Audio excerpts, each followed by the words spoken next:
الحمد لله رب العالمين والصلاة والسلام على أشرف الأنبياء والمرسلين أما بعد فأعوذ بالله من الشيطان الرجيم من همزه ونفخه ونفثه بسم الله الرحمن الرحيم رب اشرح لي صدري ويسر لي أمري واحلل عقدة من لساني يفقه قولي اللهم انفعنا بما علمتنا وعلمنا ما ينفعنا وزدنا علما فبشر عباد الذين يستمعون القول فيتبعون أحسنه أولئك الذين هداهم الله وأولئك هم أولو الألباب أعوذ بالله من الشيطان الرجيم بسم الله الرحمن الرحيم ولما دخلوا من حيث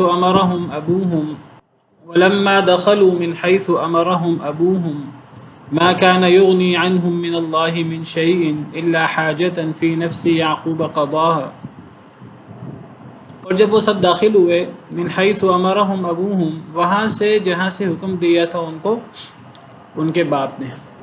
کن کی بات ہو رہی ہے؟ کون داخل ہوئے؟ سیدنا یوسف علیہ السلام کے 11 بھائی بشمول سیدنا بنیامین. حضرت یوسف کے جو سگے بھائی تھے وہ بھی ساتھ ہیں. 10 بھائی اور 11ویں بھائی بنیامین بھی. جب وہ سب کے سب داخل ہوئے وہاں سے جہاں سے انہیں ان کے باپ نے حکم دیا تھا. کیا مطلب؟ جہاں سے ان کو ان کے باپ نے حکم دیا تھا یعنی مختلف دروازوں سے، یعنی ایک دروازے سے داخل نہیں ہوئے، مختلف دروازوں سے داخل ہوئے اپنے باپ کے حکم کے مطابق. ما کان یغنی عنہم من اللہ من شیء، نہیں تھے وہ یعنی ان کا باپ یعقوب علیہ السلام نہیں تھے وہ یغنی عنہم فائدہ دے سکتے ان کو من اللہ کے بالمقابل من شیء کچھ بھی. ان کا باپ انہیں اللہ کے بالمقابل کوئی فائدہ نہیں دے سکتا تھا، کوئی ان کا فائدہ نہیں کر سکتا تھا، انہیں کفایت نہیں کر سکتا تھا اللہ کے بالمقابل. کون؟ کس کی بات ہو رہی ہے؟ سیدنا یعقوب علیہ السلام کی بات ہو رہی ہے جو ابو الانبیاء ہیں، بہت سارے انبیاء کے باپ ہیں. یعنی ان کی اولاد میں بہت سارے انبیاء ہوئے ہیں، بنی اسرائیل سارے کے سارے نبی وہ سیدنا یعقوب علیہ السلام کی اولاد میں ہیں. سیدنا یعقوب علیہ السلام کا لقب اسرائیل ہے. ان کی اولاد میں سیدنا یوسف اور پھر آگے جتنے نبی آئے نبی کریم صلی اللہ علیہ وسلم کے علاوہ وہ بنی اسماعیل والی لڑی سے آئے ہیں. باقی سارے نبی حضرت یعقوب علیہ السلام کی اولاد سے آئے ہیں. وہ نبی جن کو اللہ تعالیٰ قرآن کریم میں اولی الایدی والابصار واذکر عبادنا ابراہیم و اسحاق و یعقوب اولی الایدی والابصار، سورہ صاد میں ہمارے بندوں کو یاد کریں، ابراہیم اور اسحاق اور یعقوب علیہم السلام اجمعین جو اولی الایدی جو طاقت والے تھے اور بصیرت والے تھے. انا اخلصناہم بخالصۃ ذکر الدار وانہم عندنا لمن المصطفین الاخیار. یہ نبی، یہ انبیاء و رسول ہمارے ہاں چنے ہوئے اور نیک ترین لوگ تھے. سیدنا ابراہیم، اسحاق، یعقوب علیہم السلام کی بات ہو رہی ہے. سیدنا یعقوب علیہ السلام، اللہ فرماتے ہیں وہ یعقوب بھی اپنے بیٹوں کو اللہ کے بالمقابل کوئی فائدہ نہیں دے سکتے تھے. کہاں گیا حاجت روا، مشکل کشا اور داتا اور گنج بخش اور گنج شکر اور غریب نواز اور وہ سارے جو نام ہم نے بنا رکھے ہیں، جو مشرکین نے بنا رکھے تھے پہلے سے. اللہ فرماتے ہیں کہ سیدنا یعقوب علیہ السلام کی ایک تدبیر تھی، اور تدبیر انسان کر سکتا ہے، بالکل کر سکتا ہے، کرنی چاہیے. اگر ایک انسان اللہ پہ توکل رکھتا ہے تو اللہ پر توکل کا یہ تقاضا ہے کہ انسان اپنی محنت کرے، اپنے ہاتھ پاؤں مارے، جو انسان کر سکتا ہے اپنی بشری استطاعت کی حد تک انسان کرے اور پھر اس کا انجام اللہ پہ چھوڑ دے. یہ ہے توکل. اور سیدنا یعقوب علیہ السلام نے اپنے بیٹوں کو اسی کا حکم دیا، میرے بیٹو ایک دروازے سے داخل نہ ہونا، مختلف دروازوں سے داخل ہونا. اور جب انہیں حکم دیا تھا بیٹوں کو تو ساتھ ہی کہہ دیا تھا، خود بھی کہہ دیا تھا، خود یہی عقیدہ تھا کہ اے بیٹو میں تمہیں اللہ کے بالمقابل کوئی فائدہ نہیں دے سکتا. اگر اللہ کا کوئی فیصلہ ہے، میری چال، میری تدبیر، تمہیں اللہ کی طرف سے کچھ آنا ہے، میری تدبیر تمہیں نہیں بچا سکے گی. فیصلہ اللہ کا چلے گا. ان الحکم الا للہ، پیچھے ہم پڑھ چکے ہیں پچھلے آیت میں. تو یہاں اللہ تعالیٰ حضرت یعقوب علیہ السلام کی بات ہی دہرا رہے ہیں. بڑی زبردست اور بہترین عقیدہ جو پیش کیا سیدنا یعقوب علیہ السلام نے، اللہ تعالیٰ سے سیکھا ہوا تھا، اللہ تعالیٰ کے نبی تھے اور اللہ اپنے نبیوں کو سکھاتے ہیں۔ وَعَلَّمَكَ مَا لَمْ تَكُنْ تَعْلَمْ، اللہ نے آپ کو وہ سکھایا جو آپ نہیں جانتے تھے۔ تو یعقوب علیہ السلام نے اس توکل اور اس عقیدے کا مظاہرہ کیا جو اللہ کا سکھایا ہوا ہے۔ تو اللہ فرماتے ہیں کہ جب وہ سب بھائی داخل ہوئے جہاں سے ان کو ان کے باپ نے حکم دیا تھا، یعنی الگ الگ دروازوں سے داخل ہوئے، اور ساتھ ہی اللہ فرماتے ہیں کہ ان کا باپ انہیں اللہ کے بالمقابل کوئی فائدہ نہیں، کچھ بھی فائدہ نہیں دے سکتا تھا۔ من شیء کے الفاظ ہیں، کچھ بھی، ذرہ برابر بھی فائدہ نہیں دے سکتا تھا۔ ہاں تدبیر تھی، تدبیر کی حد تک ٹھیک ہے، انہوں نے اپنے باپ کے حکم پر عمل کیا، باپ کی تدبیر پر عمل کیا، ان کو کرنا چاہیے تھا، لیکن اصل توکل اللہ پر۔ الا حاجتن، سوائے ایک حاجت تھی، سوائے ایک بات تھی جو یعقوب علیہ السلام کے دل میں تھی، قضاہا، اس کو یعقوب علیہ السلام نے پورا کیا۔ یعنی حضرت یعقوب علیہ السلام کا اپنے بیٹوں کو یہ کہنا کہ میرے بچوں ایک دروازے سے داخل نہ ہونا کہ نظر نہ لگ جائے، الگ الگ دروازوں سے داخل ہونا۔ اللہ فرماتے ہیں کہ یہ حضرت یعقوب علیہ السلام کی ایک تدبیر تھی، ایک خواہش تھی جس پر حضرت یعقوب علیہ السلام نے عمل کیا، بیٹوں نے باپ کی بات کو مانا۔ واقعی حضرت یعقوب علیہ السلام کی یہ تدبیر، اللہ کا کوئی فیصلہ کچھ اور ہوتا، کوئی نقصان ہونا ہوتا، کوئی نظر لگنی ہوتی تو یہ تدبیر بچا نہیں سکتی تھی حضرت یعقوب کی یہ تدبیر۔ ایک بات تھی جو یعقوب علیہ السلام کے دل میں آئی، انہوں نے کہہ دی بچوں سے، بچوں نے پورا کر دیا اس کو۔ یہ تدبیر اللہ کے فیصلوں کو نہیں ٹال سکتی۔ ساتھ ہی فرمایا وَإِنَّهُ لَذُو عِلْمٍ لِّمَا عَلَّمْنَاهُ، اور بے شک وہ، اللہ تعالیٰ فرما رہے ہیں کہ بے شک یعقوب علیہ السلام لذو علم، البتہ علم والے تھے۔ کیوں علم والے تھے؟ لما علمناہ، اس لیے کہ ہم نے ان کو علم سکھایا تھا۔ ولیکن اکثر الناس لا یعلمون، لیکن اکثر لوگ جانتے نہیں ہیں۔ یعقوب علیہ السلام نے یہ جو بچوں کو ایک بات دل میں آئی کہہ دی، ایک تدبیر دل میں آئی کہہ دی، تو اور پھر کہا کہ میری تدبیر سب کچھ نہیں ہے، اصل فیصلہ اللہ کا ہی ہے، اللہ کا حکم ہی چلے گا، لیکن تدبیر کی حد تک میری بات پہ عمل کر لو۔ اللہ فرماتے ہیں کہ حضرت یعقوب علیہ السلام نے جو اپنے بچوں کو بتایا کہ میری تدبیر اللہ کے فیصلوں کو ٹال نہیں سکتی، یہ ایک انسانی تدبیر ہے، فیصلہ اللہ کا چلے گا، یہ وہ بات تھی، وہ عقیدہ تھا جو یعقوب علیہ السلام کو ہم نے سکھایا تھا۔ اور اللہ تعالیٰ اس بات پر یعقوب علیہ السلام کی تعریف کرتے ہیں، دیکھو یعقوب کتنے علم والے تھے اور ان کو یہ علم ہم نے سکھایا تھا۔ یہ ہے اصل علم، یہ ہے عقیدہ۔ پہلے علم ہوتا ہے، پھر اس کے مطابق انسان عمل کرتا ہے، تو یہ اللہ کا سکھایا ہوا ہے۔ اکثر لوگ اس بات کو نہیں جانتے، اکثر لوگ اس معاملے میں افراط و تفرید کا شکار ہو جاتے ہیں۔ کچھ لوگ کیا کرتے ہیں، کچھ لوگ اللہ رب العالمین کو ویسے ہی نکال دیتے ہیں، جی ہمیں اختیار مل گیا ہے، ہم ہی سب کچھ ہیں، ہم جو چاہیں کریں، ہم اپنے قوت بازو سے جو کریں گے وہی ہوگا۔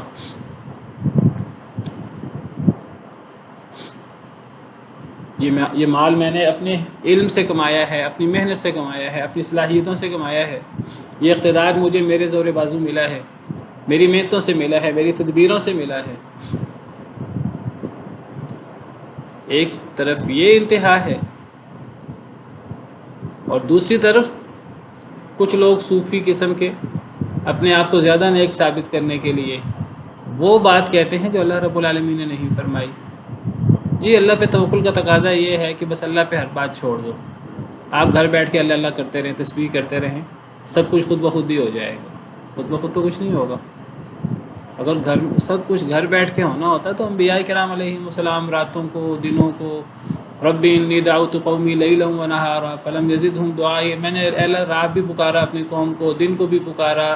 نبی کریم صلی اللہ علیہ وسلم کو اپنی 10 سالہ مدنی زندگی میں آپ کو 90 کے قریب جنگیں ہوئی ہیں کفار کے خلاف، 90 کے قریب، جن میں نبی صلی اللہ علیہ وسلم شریک بھی ہوئے، بعض میں آپ شریک نہیں ہوئے، غزوات اور سریات، یعنی ایک سال میں 10 کے قریب بنتے ہیں، 9 یا 10۔ تو یہ ساری تدبیر کرنے کی اور اپنے جان کو جوخم میں ڈالنے کی کیا ضرورت تھی؟ گھر بیٹھے اللہ اللہ کرتے رہتے۔ ہو جاتا. تو یہ کوئی توکل نہیں ہے کہ انسان گھر بیٹھے. یہ بھی یعنی وسوسہ ہے شیطان کا. آپ مسجد میں بیٹھ جاؤ، دشمن کی توپوں میں کیڑے خود بخود پڑ جائیں گے، ان کے ایٹم بم فیل ہو جائیں گے. ایسا نہیں ہوگا. وَأَعِدُّوا لَهُم مَّا اسْتَطَعْتُم مِّن قُوَّةٍ، جتنی طاقت رکھو اتنی تیاری کرنی ہوگی بشری طاقت کی حد تک. ہاں اپنی کوشش پوری کرو، باقی توکل اللہ پہ کرو. یہی بات سیدنا یعقوب علیہ السلام نے سکھائی ہے، اور یہی توکل کا اصل معنی ہے.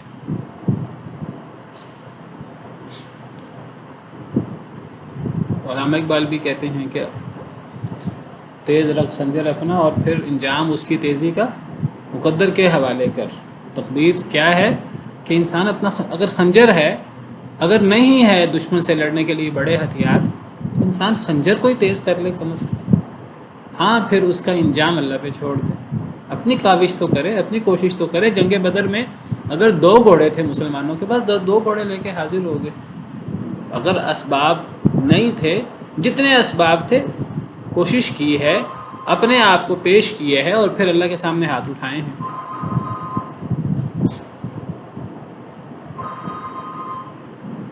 نبی صلی اللہ علیہ وسلم کی خدمت میں ایک صحابی آئے تو اپنی سواری جو ہے وہ چھوڑی دروازے پہ اور اندر ملنے آ گئے. تو سواری کے بارے میں بات ہوئی ہے، سواری کے بارے میں پوچھا کہ سواری کا کیا کیا ہے. اللہ کے توکل پہ چھوڑ دیا ہے، اللہ حفاظت کرنے والا ہے. ہم نے بھی پڑھا فاللہ خیر حافظ، اللہ بہترین حفاظت کرنے والا ہے. صحابی نے کہا اللہ حفاظت کرنے والا ہے. فرمایا نہیں، اس کا گھٹنا باندھو، اور گھٹنا باندھ کر پھر اللہ پہ توکل کرو. اپنی کوشش تو پوری کرو. انسان اپنا مال و دولت جو ہے وہ سب کے ساتھ بینک سے نکل رہا ہے، سب کو پیسے دکھا کے نکل رہا ہے. اللہ حفاظت کرنے والا ہے. جو میں نے دعائیں پڑھی ہوئی ہیں، صبح شام کے اذکار کیے ہوئے. آپ اپنی جو احتیاط کر سکتے ہیں اپنی احتیاط کریں. باقی آپ کی احتیاط ہی سب کچھ نہیں ہے، اللہ کا فیصلہ سب کچھ ہے. آپ کو اپنی احتیاط کرنی ہوگی. اپنی گاڑی کو لاک کرنا ہوگا، لاک کر کے پھر اللہ پہ توکل کریں. آیت الکرسی پڑھیں، پھونک کر جائیں، لاک تو کریں، شیشے تو بند کریں. تو یہ ایک معرکۃ الارا مسئلہ ہے کہ تدبیر اور تقدیر کا تناسب کیا ہونا چاہیے.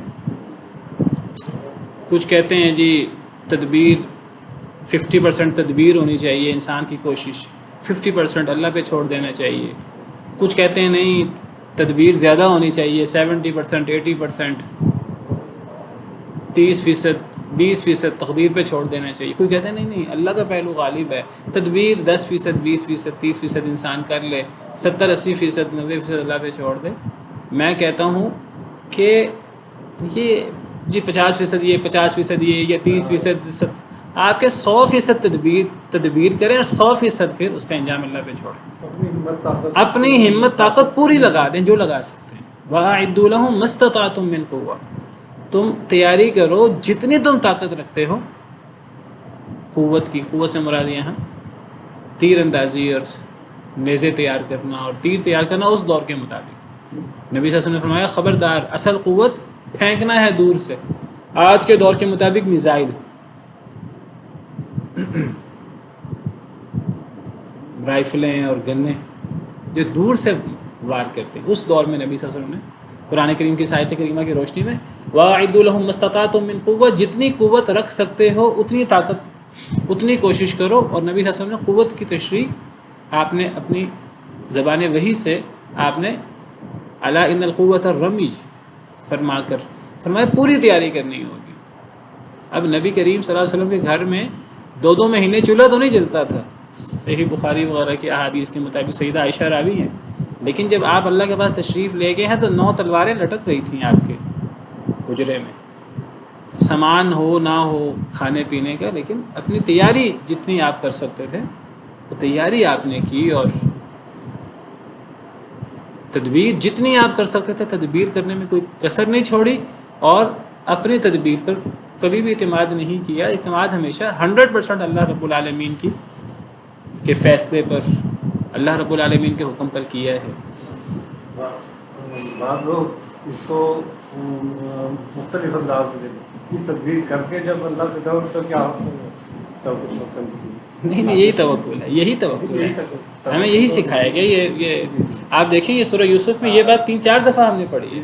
یعنی دیکھیں حضرت یوسف علیہ السلام چاہتے تھے حضرت بنیامین آ جائیں، اب حضرت یوسف اللہ کے نبی تھے، یہ نہیں کہ بس دعائیں کی، انہوں نے جو تدبیر کر سکتے تھے تدبیر کی، پونجی بھی واپس کی اپنے بھائیوں کو، اور ان کو کہا بھی کہ آئندہ بنیامین کو لاؤ گے تو پھر ملے گا ورنہ نہیں ملے گا، اچھی مہمان نوازی بھی کی۔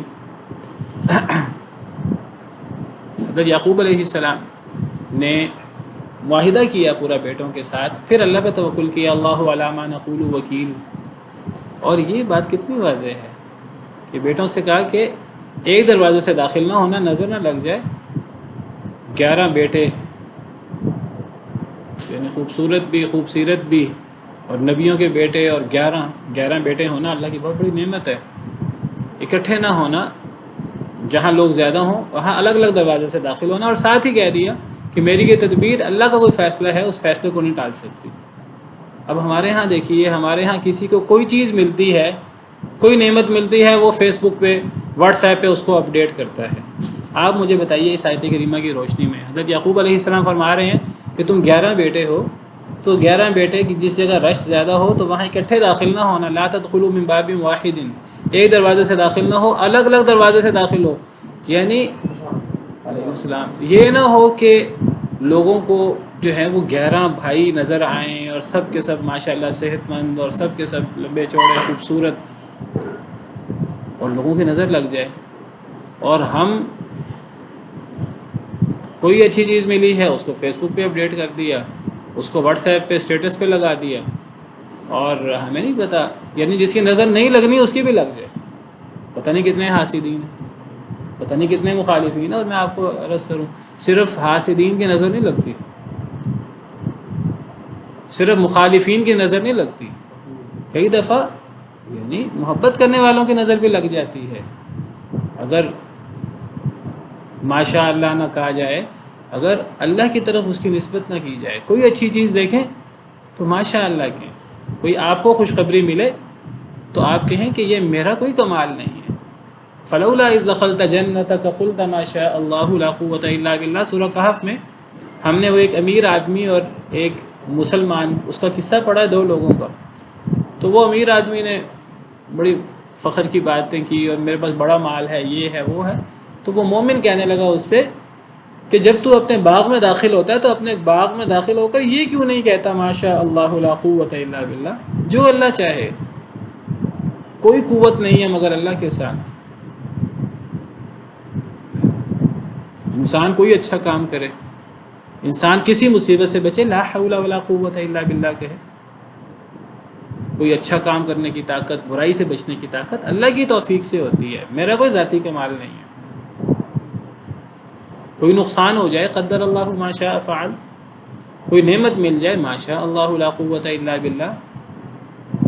کسی دوسرے کے پاس اچھی چیز دیکھیں، حسد نہ کریں، رشک کریں، اور رشک کریں تو کیا دعا دیں؟ بارک اللہ فیک، اس کو برکت کی دعا دیں۔ کسی کی شادی ہے تو نبی صلی اللہ علیہ وسلم برکت کی دعا دیتے تھے۔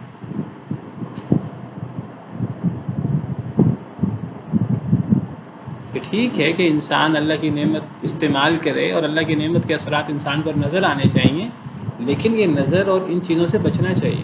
میں نے کل آپ کو حدیث مبارکہ بیان کی کہ نظر لگنا بالکل برحق ہے، اور قرب قیامت یعنی اکثر موتیں اور اکثر مصیبتیں نظر لگنے کی وجہ سے ہوں گی۔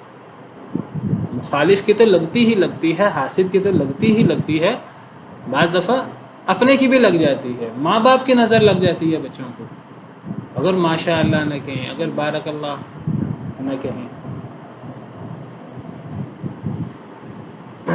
اور یہ تو بڑی ایک ویسے بھی کوئی اخلاق کی بات نہیں ہے، چھوٹی بات ہے کہ آپ کوئی اچھا کھانا کھا رہے ہیں تو کھانے کی تصویر اپلوڈ کر دی، کوئی اچھی چیز ملی آپ کو، جس نے نظر نہیں بھی لگانی اس کی بھی نظر لگ جائے، کتنے حاسدین ہوتے ہیں انسان کے۔ اس سارے آپ کی کامیابیوں کو سارے بہت اچھی نظر سے نہیں دیکھتے، اوپر سے تعریف کر دیں گے، اندر سے حسد ہوگا کہ یہ ساری نعمتیں اس کو ہی مل رہی ہیں۔ اصل میں خود پسندی ہے، میں تو یعنی ویسے بھی چھچوری حرکت ہے. جو بھی چیز ہے اس کو اپلوڈ کر دی, جو بھی چیز ہے اپلوڈ کر دی ہے. یہ انسان کو یعنی اپنے اوپر کنٹرول ہونا چاہیے, اور انسان تھوڑا دل کا نہیں ہونا چاہیے. تھوڑی سی خوشی ملے تو انسان کہہ کے لگاتا نظر آئے, اور تھوڑا سی مصیبت ہو تو انسان جو ہے وہ شدید پریشان نظر آئے. اپنے اوپر کنٹرول ہونا چاہیے. کوئی نعمت ملے تو انسان کی کہ یہ اللہ کی طرف سے مجھے نعمت ملی ہے, اور انسان بہت زیادہ فخر اور غرور میں مبتلا نہ ہو, عاجزی انسان کے اندر آ جائے. نبی کریم صلی اللہ علیہ وسلم فتح مکہ کے موقع پر داخل ہو رہے ہیں. مکہ مکرمہ میں 10,000 کا لشکر ہے آپ کے ساتھ. جس مکہ سے, جس شہر سے آپ کو نکالا گیا, ہجرت کرنے پر مجبور ہوئے آپ, اس شہر میں فاتحانہ انداز میں داخل ہو رہے ہیں, اور سر کو ہاتھ سے لگ رہے ہیں اونٹنی کے. اور اگر مصیبت ہے, مصیبت پر مصیبت, غم پہ غم ہے, تو تب بھی اللہ پر اعتماد ہے, اللہ پہ توکل ہے. اللہ کے سامنے اپنے دکھ درد کا اظہار کرنا ہے, لوگوں کے سامنے نہیں کرنا. لوگ منہ پہ ممکن ہے کچھ نہ کہ اندر سے خوش ہوں گے, اندر سے باتیں بنائیں گے. کبھی لوگوں کے سامنے اپنا عیب واضح نہ کریں, لوگوں کے سامنے اپنا شکوہ نہ کریں.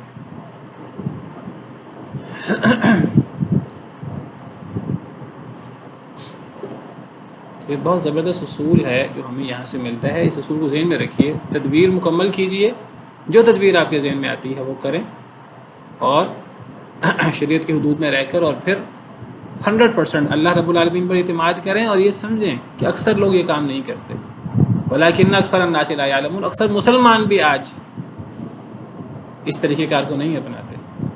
کافر تو پھر مسلمان ہی نہیں ہے. نظر بد سے بچنے کے لیے کیا کرنا چاہیے؟ صبح شام کے اذکار, اور بسم اللہ الذی لا یضر مع اسمہ شیء فی الارض ولا فی السماء وهو السمیع العلیم, اور خاص طور پہ معوذتان, قل اعوذ برب الفلق من شر ما خلق ومن شر غاسق اذا وقب ومن شر النفاثات فی العقد ومن شر حاسد اذا حسد, اور پھر سورہ ناس. اور کوئی چیز دیکھیں تو ماشاء اللہ کہیں, بارک اللہ کہیں. اپنی کوئی چیز ہو تو علماء کہتے ہیں ماشاء اللہ کہنا چاہیے, احادیث مبارکہ کو مد نظر رکھتے ہوئے. کسی دوسرے کی چیز دیکھیں تو برکت کی دعا دیں. وَلَمَّا دَخَلُوا عَلَى يُوسُفَ آوَى إِلَيْهِ أَخَاهُ قَالَ إِنِّي أَنَا أَخُوكَ فَلَا تَبْتَئِسْ بِمَا كَانُوا يَعْمَلُونَ. اور جب وہ سب داخل ہوئے یوسف علیہ السلام پر, اب وہ شہر سے داخل ہو گئے ہیں مصر میں, الگ الگ دروازوں سے داخل ہوئے ہیں باپ کے کہنے کے مطابق. اب یوسف علیہ السلام کے پاس آئے ہیں. یوسف کو پتہ ہے کہ یہ بھائی ہیں میرے, بھائیوں کو نہیں پتہ کہ یہ یوسف ہیں.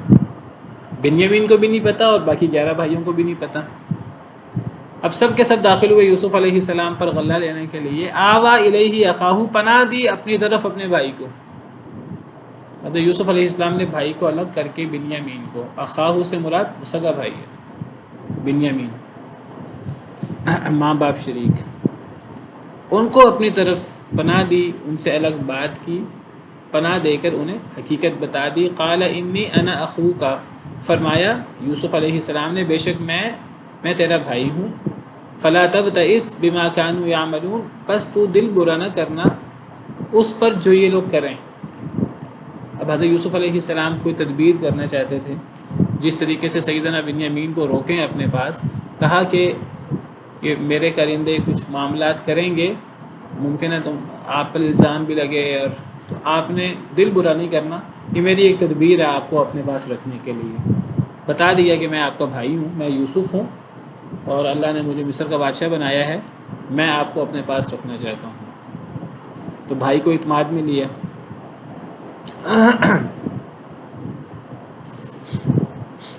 فلما جهزهم بجهازهم جعل السقاية في رحل أخيه, بس جب تیار کیا ان کے لیے ان کا سامان, جب اب بھائیوں کا سامان تیار کیا, 11 کے 11 کا سامان تیار کیا. سامان تیار کیا سے مراد سامان تیار کروایا اپنے کارندوں سے حضرت یوسف علیہ السلام نے. جعل السقاية في رحل أخيه, سقایا کو کر دیا اپنے بھائی کے سامان میں. سقایا سے مراد برتن ہے, خاص برتن جو یوسف علیہ السلام کا تھا, بادشاہ کا خاص برتن, شاہی برتن, جس سے ماپ کرتے تھے اور ماپ کر کے غلہ ڈالتے تھے. تو وہ خاص قیمتی برتن وہ اپنے بھائی کے سامان کے ساتھ اس میں چھپا کے رکھ دیا اندر. حضرت بنیامین کے سامان میں۔ اب بھائی چلے گئے، 11 کے 11 بھائی اپنا سامان لے کر نکل گئے۔ ثم اذن مؤذن، پھر اعلان کیا ایک اعلان کرنے والے نے، ایتھا العیر انکم لسارقون، اے قافلے والو بے شک تم تو البتہ چور ہو۔ پیچھے سے بھاگتا بھاگتا ایک اعلان کرنے والا آیا کہ رکو رکو، تم تو چور ہو، تم نے چوری کی ہے۔ قالوا واقبلوا علیہم ماذا تفقدون، انہوں نے کہا بھائیوں نے، واقبلوا علیہم، اور وہ متوجہ ہوئے ان کی طرف، جو لوگ بھاگتے آ رہے تھے حضرت یوسف کے کرندے روک رہے تھے قافلے والوں کو کہ ذرا رکو رکو، تم نے چوری کی ہے، ہمارا سامان گم ہو گیا اور تم نے چوری کی ہے۔ تو حضرت یوسف کے بھائیوں نے کہا، اور وہ پلٹے جو لوگ بھاگ کے آ رہے تھے ان کی طرف، اور ان سے کہا ماذا تفقدون، تم کیا گم پاتے ہو؟ قالوا نفقد صواع الملک، انہوں نے کہا ہم گم پاتے ہیں بادشاہ کا پیالہ۔ وَلِمَنْ جَاءَ بِهِ حِمْلُ بَعِيرٍ وَأَنَا بِهِ زَعِيمٌ، اور اس کے لیے جو اسے لے آئے پیالے کو، اس کے لیے ایک اونٹ کے وزن کے برابر غلہ ہوگا انعام کے طور پہ۔ وَأَنَا بِهِ زَعِيمٌ، اور میں اس کا ضامن بھی ہوں۔ اب حضرت یوسف علیہ السلام نے کرندے بھیجے اور ان کرندوں نے روکا قافلے والوں کو، جن میں حضرت یوسف کے بھائی بھی تھے، اور ان سے کہا کہ تم لوگ چور ہو، تم نے چوری کی ہے۔ تو وہ بھائی واپس پلٹے، اور بھائیوں نے واپس پلٹ کر کہا متوجہ ہو کر پیچھے، انہوں نے کہا تم کیا گم پاتے ہو؟ تو انہوں نے کہا حضرت یوسف کے کرندوں نے کہ بادشاہ کا پیالہ ہم گم پاتے ہیں، اور جو یہ پیالہ خود دے دے ہماری تلاشی لیے بغیر، جو یہ پیالہ خود دے دے گا تو اس کو انعام ملے گا ایک اونٹ کے وزن کے برابر غلہ، اور میں اس کا ضامن بھی ہوں۔ میں سے مراد وہ جو حضرت یوسف کے کرندے آئے تھے، ان کرندوں کا جو سردار تھا، لیڈر تھا، اس نے کہا میں اس گارنٹی دیتا ہوں کہ جو یہ پیالہ واپس کر دے گا یا اس پیالے کے بارے میں بتائے گا تو اسے ایک اونٹ کے وزن کے برابر غلہ ملے گا۔ اس کو عربی زبان میں جعالہ کہتے ہیں، جعالہ یعنی کہ انعام کا اعلان کرنا کہ جی فلاں چیز گم ہو گئی ہے، جو اس چیز کو ڈھونڈ دے تو اس کو یہ انعام ملے گا۔ یہ جائز ہے بالکل شریعت میں۔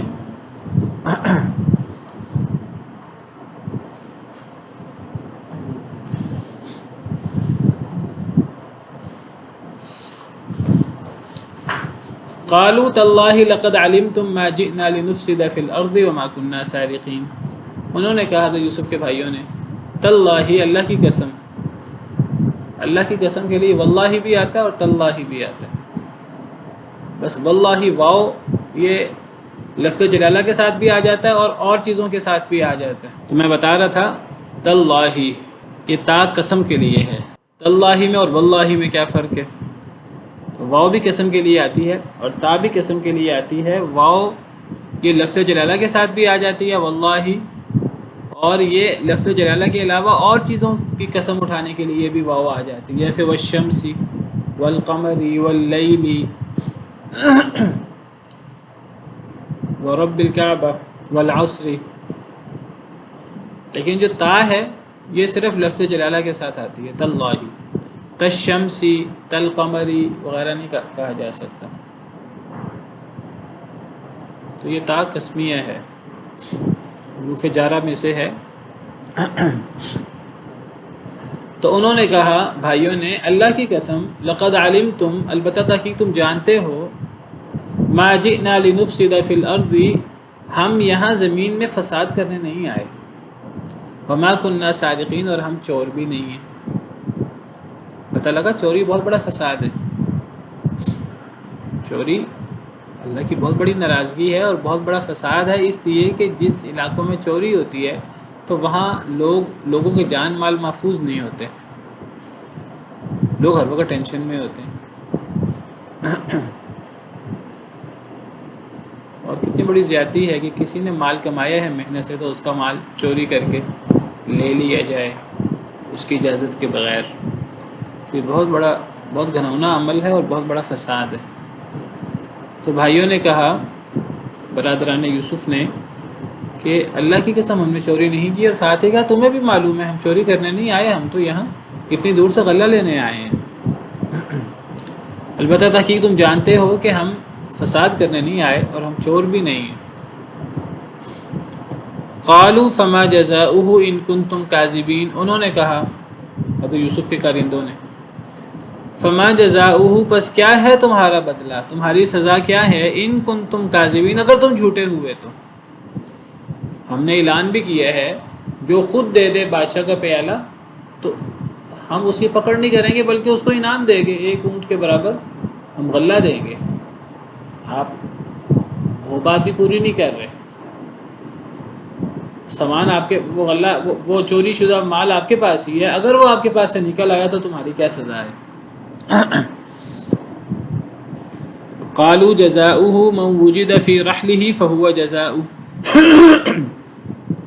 انہوں نے کہا، حضرت یوسف کے بھائیوں نے، جزاؤہ، اس کا بدلہ اگر کسی کے سامان، ان کے تو وہم و گمان میں بھی نہیں تھا کہ ہمارے سامان میں نکل آئے گا، انہوں نے کہا کہ اس کا بدلہ وہ شخص کے پایا گیا جس کے سامان میں بادشاہ کا پیالہ، فہو جزاؤہ، وہ شخص ہی اس کا بدلہ ہوگا۔ کذالک نجزی الظالمین، اسی طرح ہم بدلہ دیا کرتے ہیں ظالموں کو۔ برادران یوسف نے کہا کہ ہم نے چوری نہیں کی، ہم چوری کے ارادے سے نہیں آئے، لیکن اگر آپ کو شک ہے آپ تلاشی لے لیں، اور جس کے سامان سے بادشاہ کا پیالہ ملا تو وہی اس کا بدلہ ہوگا۔ اصل میں یہ ساری تدبیر سیدنا یوسف علیہ السلام کی ہے۔ حضرت یوسف علیہ السلام مصر کے جو بادشاہ، مصر کا جو قانون تھا، اس قانون کے روح سے وہ اپنے بھائی کو اپنے پاس زبردستی رکھ نہیں سکتے تھے، بھائیوں کی رضامندی کے بغیر۔ بنیامین اگر تیار بھی ہو جاتے تو یوسف بنیامین سے الگ بات بھی کر لیتے، جیسے انہوں نے بات کر بھی لی تو 10 بھائی تیار نہ ہوتے۔ کیسے تیار ہوتے 10 بھائی؟ باپ کو تو وہاں سے وعدہ کر کے آئے ہیں، اور پہلے بھی حضرت یوسف کے بارے میں جو انہوں نے کیا تھا تو وہ بھی ان کے سامنے تھا۔ اب تو وہ کسی صورت میں وہ نہ چھوڑتے بنیامین کو حضرت یوسف کے پاس۔ تو حضرت یوسف نے تدبیر کی کہ کیسے بنیامین کو اپنے پاس رکھا جائے۔ مصر کے قانون کے مطابق چور کی سزا یہ نہیں تھی کہ اس کو، چور کو قید کر لیا جائے اور جس کے پاس سے چوری کا سامان نکلے اس کو کچھ دیر کے لیے نظر بند کر لیا جائے۔ مصر کے قانون میں یہ نہیں تھا، لیکن وہ بھائی جس علاقے سے آئے تھے اس علاقے میں وہاں یہ قانون تھا۔ حضرت یعقوب جہاں تھے، جہاں بھائی تھے، وہاں یہ قانون تھا۔ حضرت یوسف کو پتہ تھا کہ وہاں یہ قانون ہے، تو حضرت یوسف نے یہ تدبیر کی کہ اپنے بھائی کے سامان میں پیالہ رکھ دیا کہ اب تلاشی میں بھائی کے سامان سے جب پیالہ نکلے گا تو بھائی کو رکھ لیں گے۔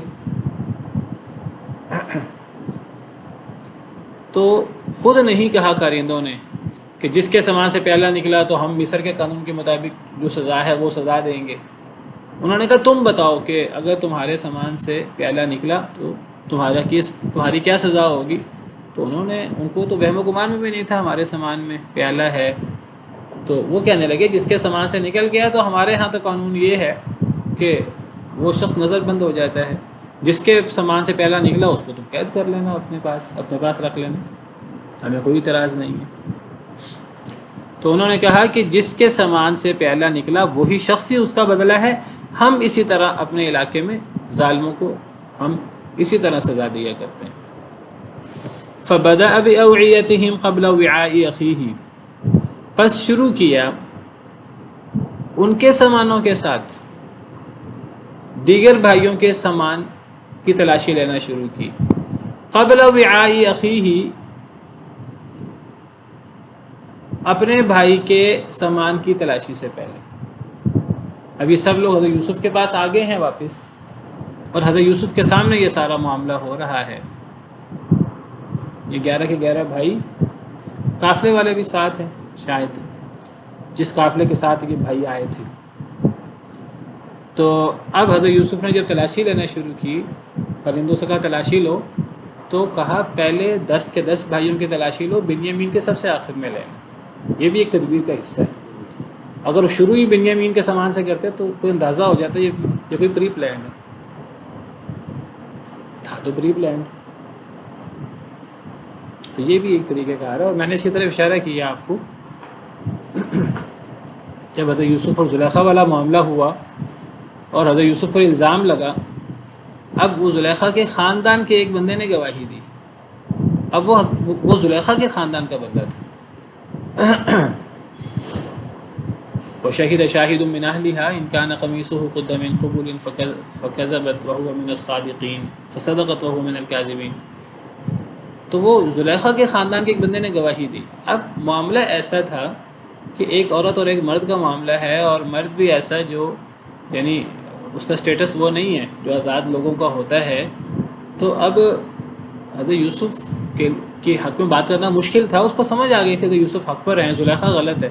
لیکن جب اس نے حضرت یوسف کی حمایت کی تو دو باتیں پیش کی. قمیص آگے سے پھٹی ہے تو یوسف گناہ گار ہیں، پیچھے سے پھٹی ہے تو زلیخا گناہ گار ہے. تو پہلے اس نے ایسی بات کی جو حضرت یوسف کے خلاف جاتی تھی، اور بعد میں اس نے وہ بات کی جو زلیخا کے خلاف جاتی تھی.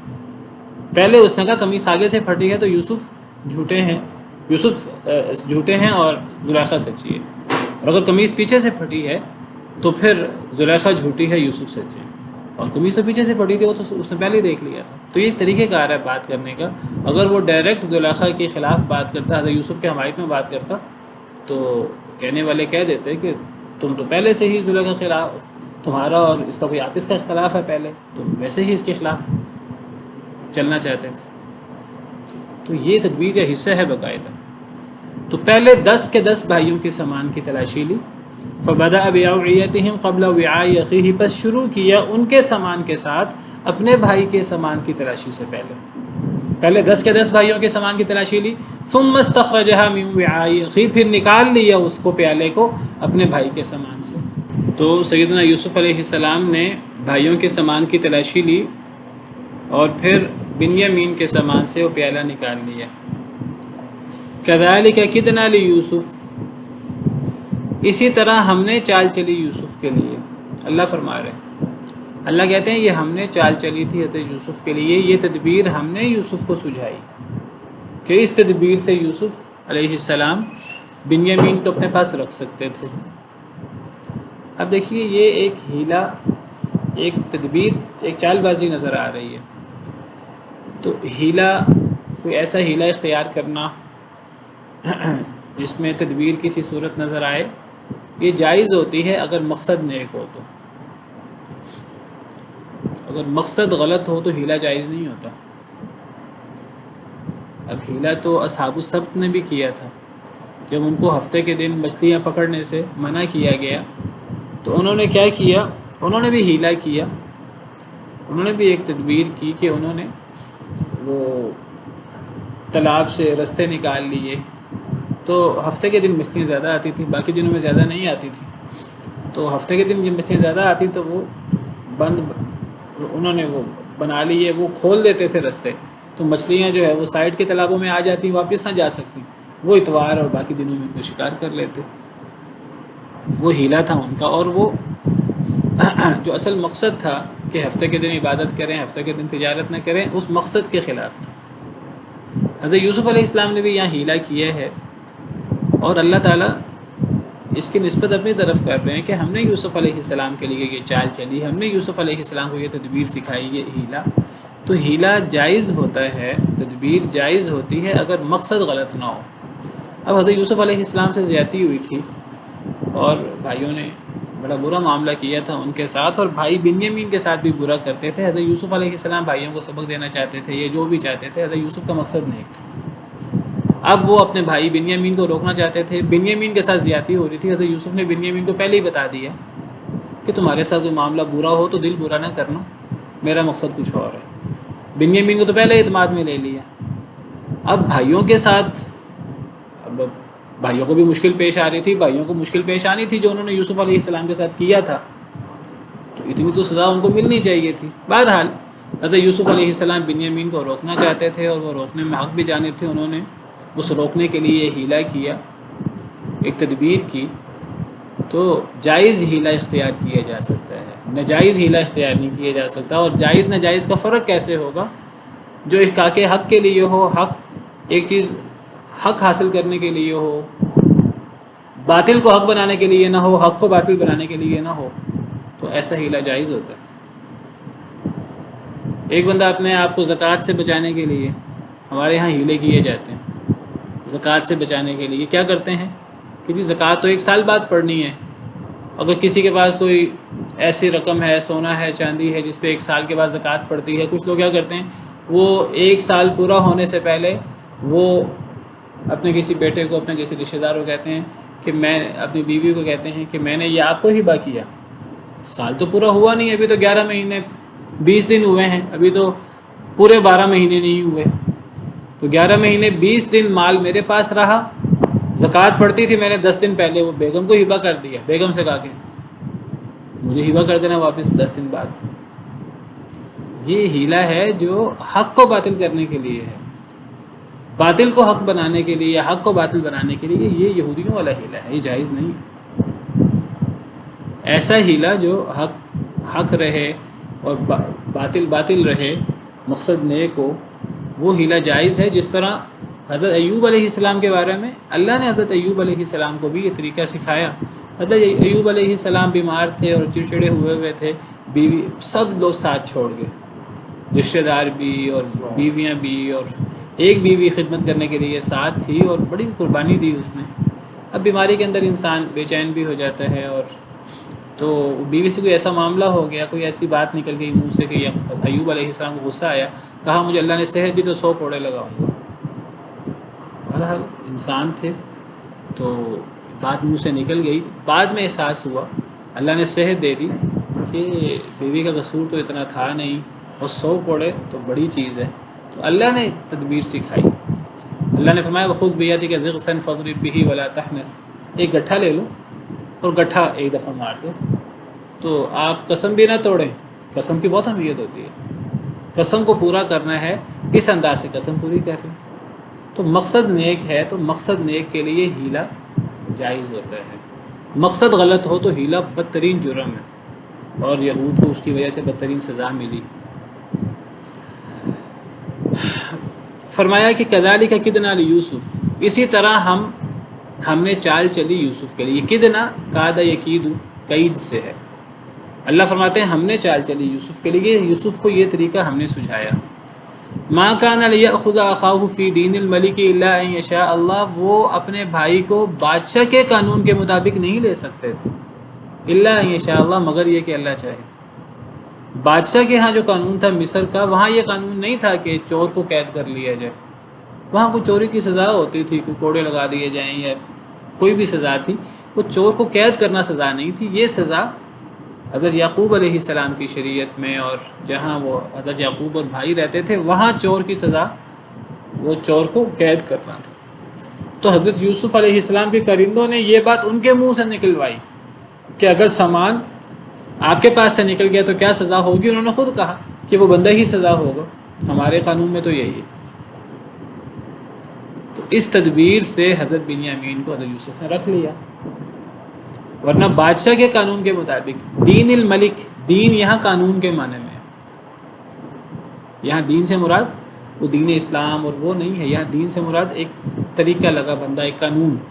بادشاہ کے قانون کے مطابق حضرت یوسف اپنے بھائی کو نہیں لے سکتے تھے، مگر یہ کہ اللہ چاہے تو سب کچھ ہو جاتا ہے، اور اللہ نے سجھائی حضرت یوسف کو تدبیر، اور یہ معاملہ ہو گیا۔ نرفع درجات من نشاء، ہم بلند کرتے ہیں درجات جس کے ہم چاہیں۔ اللہ فرماتے ہیں کہ یہ عزت ذلت ہمارے ہاتھ میں ہے، جس کو چاہیں ہم مقام دیں، جس کو چاہیں ہم ذلیل کریں۔ حضرت یوسف علیہ السلام کو یہ مقام ہم نے دیا۔ وفوق کل ذی علم علیم، اور اوپر ہر علم والے کے ایک اور علم والا ہوتا ہے۔ کسی کو اپنی تدبیر پر، اپنے علم پر مان نہیں کرنا چاہیے، ہر تدبیر کرنے والے سے، ہر علم والے سے اوپر کوئی نہ کوئی علم والا ہوتا ہے۔ کسی کو فخر کر کے یہ نہیں کہنا چاہیے کہ میں بڑا عالم ہوں، میں بڑا تدبیر کرنے والا ہوں، میں بڑا عقل مند ہوں۔ دنیا میں بڑے سے بڑا عقل مند ہوگا، اس سے بھی بڑا کوئی نہ کوئی عقل مند ہوگا۔ بڑے سے بڑا کوئی عالم ہوگا، اس سے بھی بڑا کوئی عالم ہوگا، ایک شخص واقعی بہت بڑا عالم ہو، اس کو یہ دعویٰ نہیں کرنا چاہیے کہ میں سب سے بڑا عالم ہوں۔ جو جتنا بڑا عالم ہونے کا دعویٰ کرتا ہے وہ اتنا جاہل ہوتا ہے، اور جو جتنا بڑا عالم ہوگا وہ کبھی عالم ہونے کا اور بڑا عالم ہونے کا دعویٰ نہیں کرے گا۔ جو درخت پھل دیتا ہے وہ جھکا ہوتا ہے، جو درخت جو ہے وہ پھل نہیں ہوتا وہ اکڑا ہوتا ہے، تو عاجزی ہوتی ہے۔ تو یہ ایک اصول بتا دیے۔ حضرت موسیٰ نے ایک دفعہ کہہ دیا، ان سے سوال ہوا کہ آپ سے بڑا بھی کوئی عالم ہے؟ ایک زبردست خطبہ دیا، زبردست واعظ کیا، اور اللہ کے نبی تھے، جلیل القدر پیغمبر تھے، تو کہنے لگے مجھ سے بڑا عالم کون ہو سکتا ہے؟ اب اللہ نے تربیت کرنی تھی ان کے، حضرت خضر، اللہ نے فرمایا جاؤ خضر کے پاس جاؤ، وہاں خضر ملے گا، وہ بڑا عالم ہے، اس کو اللہ نے علم سکھایا۔ تو اللہ سکھاتے ہیں پھر، تو ہر جاننے والے سے اوپر ایک جاننے والا ہوتا ہے دنیا میں۔ تو کوئی بندہ کسی بھی بارے میں بڑا بول نہ بولے۔ بعض علماء کہتے ہیں فوق کل ذی علم علیم، یہاں علیم سے مراد اللہ ہے۔ دنیا میں کچھ سب سے بڑا عالم بھی ہوگا تو اللہ تو سب سے بڑا عالم ہے۔ تو بعض مفسرین نے علیم سے اللہ مراد لی ہے، یا بعض مفسرین نے دنیا کا یا مقابلہ مراد لیا ہے۔ دونوں باتیں صحیح ہیں، واللہ عالم۔ جی جب کوئی ایک حاصل کرتا ہے دین کا یا دنیا، تو یہ ہے کہ کیا بتا رہے ہیں کہ آپ زندگی بالکل ایسے تو جب آپ ایک حصہ ہوتا ہے علم حاصل کرنے کا کہ آپ کے اندر آپ کو اتنا کانفیڈینس ہو کہ آپ پڑھ رہے ہیں، جو آپ دوسروں کو بتا رہے ہیں آپ کو وہ صحیح ہے، تو اس کی جو لائن ہے وہ کیسے ڈرا کرتے ہیں آپ کے کیونکہ کبھی بار آپ کو پریکٹس ہونا پڑتا ہے انوائرمنٹ میں، یونیورسٹی میں جیسے آپ کو اپنے علم کے اندر اپنے کیپبلٹیز کے اندر بھروسہ ہونا چاہیے۔ دیکھیے، اپنے آپ پر بھروسہ ہونا اور انسان کو بااعتماد ہونا یہ ایک الگ چیز ہے بالکل، بلکہ باقاعدہ کمپٹیشن ہوتا ہے، کئی دفعہ مقابلے کرائے جاتے ہیں، وہ کمپٹیشن میں حصہ لینا بھی بالکل جائز ہے۔ فاستبقوا الخیرات، نیکی کے کاموں میں سب کو لے جانے کی کوشش کرنی چاہیے، کمپٹیشن بھی ہونا چاہیے۔ اور اگر انسان کو کوئی چیز آتی ہے، انسان کہے کہ مجھے یہ، آپ کو گرامر آتی ہے، مجھے گرامر آتی ہے، آپ کو کوئی تفسیر کا علم ہے، اگر کسی کو تفسیر کا علم ہے، انسان عاجزی کے ساتھ انسان کے میں طالب علم ہوں تفسیر کا، میں نے تفسیر پڑھی ہے، لیکن وہ عاجزی کے انداز میں بات کرے، وہ فخر اور غرور کے انداز میں بات نہ کرے، اور اس کا انداز یہ نہ ہو کہ میں سب سے بڑا ہوں، میں اس معاملے میں سب سے بڑا ہوں۔ دنیا میں بھی کوئی نہ کوئی بڑا ہوتا ہے، چاہے دیکھیں سارے عالم تو اپنا علم نہیں ظاہر کرتے، بلکہ جو حقیقی عالم ہوتے ہیں، اصل میں ہمارے ہاں تو آج علم اور وہ چیزیں ختم ہو گئی ہیں۔ ایک وقت تھا کہ یعنی صحابہ کرام کے بارے میں آتا ہے، لوگ صحابہ کرام سے سوال کرتے تھے اور صحابہ کرام کہتے تھے کاش کہ کوئی اور جواب دے دے۔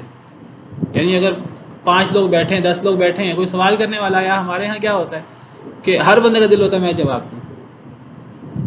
وہاں کیا تھا، یہ علم اور تقویٰ کی بات ہے، وہاں یہ تھا کہ ہر بندہ دوسرے کو دیکھتا تھا کہ دوسرا جواب دے دے، کیونکہ بہت بڑی ذمہ داری ہے۔ تو عاجزی اظہار کرنے کے لیے بعض صحابہ کرام کے بارے میں آتا، ان سے سوال ہوتا تو ایسے ظاہر کرتے جیسے میں نے سنا ہی نہیں، کسی اور سے بات ہو رہی ہے، کہ یہ ذمہ داری، یعنی یہ کتمان علم نہیں ہے، یہ عاجزی ہے۔ جہاں ضرورت ہو بتانے کی وہاں تو پھر علم بتانا چاہیے اور دلیل کی بات کرنی چاہیے، لیکن ورنہ کوشش انسان کو کرنی چاہیے کہ انسان جو ہے وہ یہ اتنی بڑی ذمہ داری نہ لے۔ اور جس بات کا انسان کو یقین نہیں ہے، انسان کبھی بھی ایک بات اس کو 60% پتہ ہے، 70% پتہ ہے، اس کو 100% یقین نہیں ہے، 80% پتہ ہے، کبھی بھی ذمہ داری نہ لے کہ ہاں مجھے پتہ ہے۔ انسان کے واللہ عالم، اگر دوسرے علماء موجود ہیں کہ دوسروں سے پوچھ لو۔ چلیں اسی پر بس کرتے ہیں، وقت ختم ہو گیا ہے، اس موضوع کو کل انشاءاللہ آگے بڑھائیں گے۔ سبحان ربک رب العزت عما یصفون وسلام علی المرسلین والحمد للہ رب العالمین۔